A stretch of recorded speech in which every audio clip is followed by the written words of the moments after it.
Welcome back to another episode on our 1500 horsepower roadster shop chassis custom Buick Skylark build with a Wagner 427 engine. That was a very long name. On this episode, we are going to be doing a lot. We are going to be building custom floor pans. We're also going to be building tubular engine mounts, and we're working on building a fully custom exhaust for it as well. So let's get started.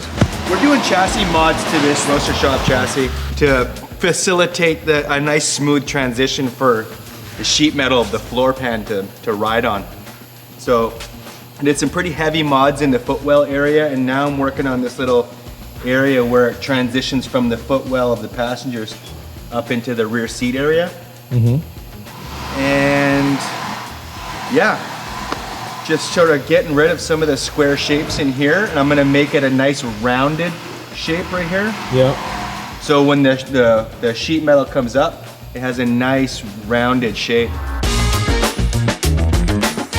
We modified the chassis to accept the sheet metal to attach to it, which it wasn't intended to from the roadster shop factory. That led us down the path of designing all the bead rolled shapes, and what we decided to do was make them match all the chassis structure underneath.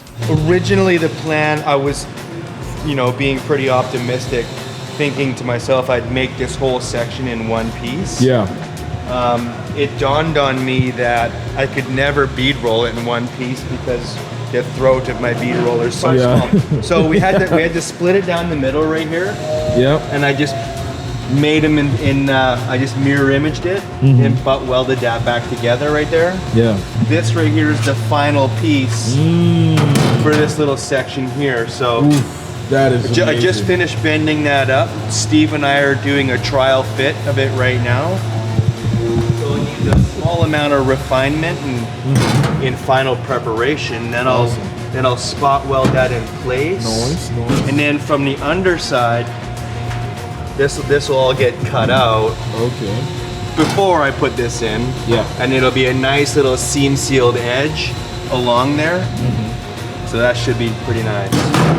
And that should give this whole area right here lots of strength.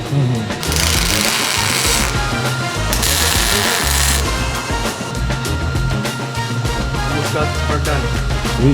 During a big build like this, we'll find ourselves thinking forward pretty far from where we are in the moment. And what that means is I'll end up grabbing the sketchbook program, opening it up, and designing parts like these side vents right here.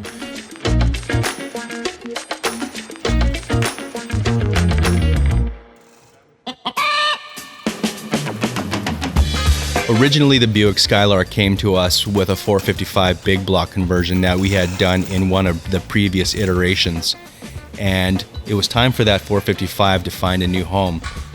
Before we put the Wagner engine in, because it's so fancy, we decided to use an old LS as a placeholder.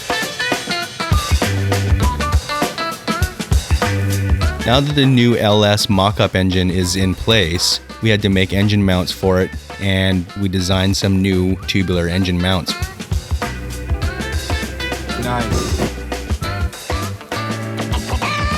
Here you can see me putting together the trunk floor. The trunk floor for the Skylark was made in two separate halves, and that required welding it back together.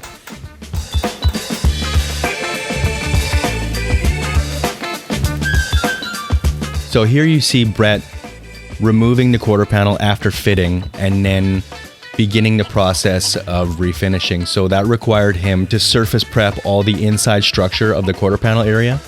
So we sand off all the rust, any residual paint, clean up every surface, get it perfectly clean, and prepare it for epoxy primer. So what we've decided to do with this car, and it's going to be part of the program for all sheet metal to chassis connections, is a combination of spot welding and panel bond, two-part epoxy. And we're doing that so that we can eliminate any kind of vibration between the panels. There's going to be no buzzing sounds. It's a very, very solid. It's essentially like welding the thing solid. It was time for spot welding the inner wheel tub that we fabricated from scratch to the outer quarter panel.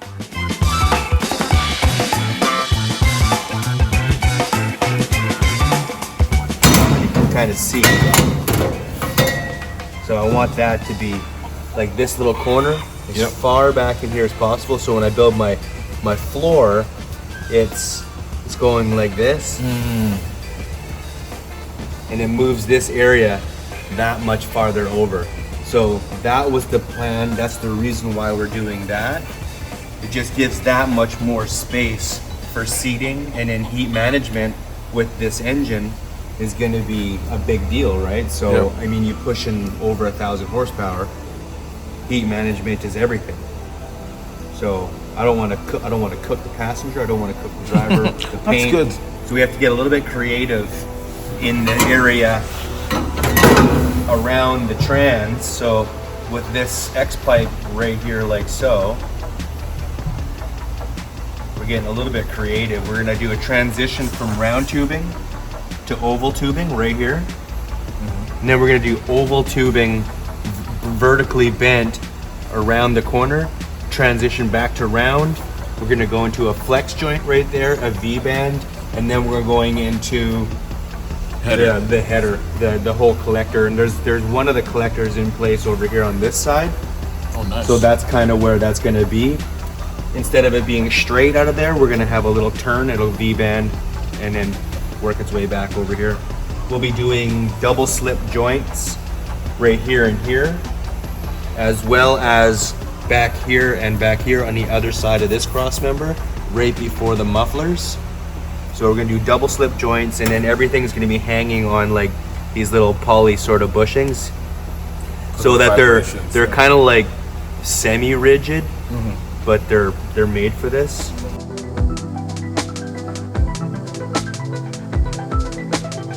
With the trunk floor being welded, smooth, and formed to shape, it was time to put the main trunk floor pan as well as the fuel cell drop-down area together, make them one.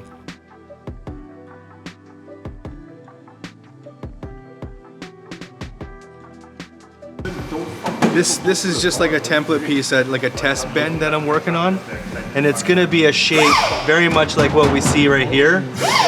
It's gonna be exactly like that. It's gonna come all the way through, pretty much right till where the tail shaft of the trans is. I got finished off with my trans mount yesterday, and that basically got me to a place where I could finalize my X pipe to trans tunnel area and how it offsets through the cross member back here.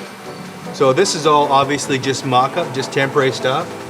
This is my actual X pipe, but this is mock-up tubing. And that was all just to make sure I had clearance to the drive shaft and get me to a place where I am right now, building the rest of the floor in this section anyways. So after shaping the driveline tunnel, getting it fitted to the exhaust, and everything overlapping, it was time to start trimming and refining the panels to fit with one another for a butt weld fitment.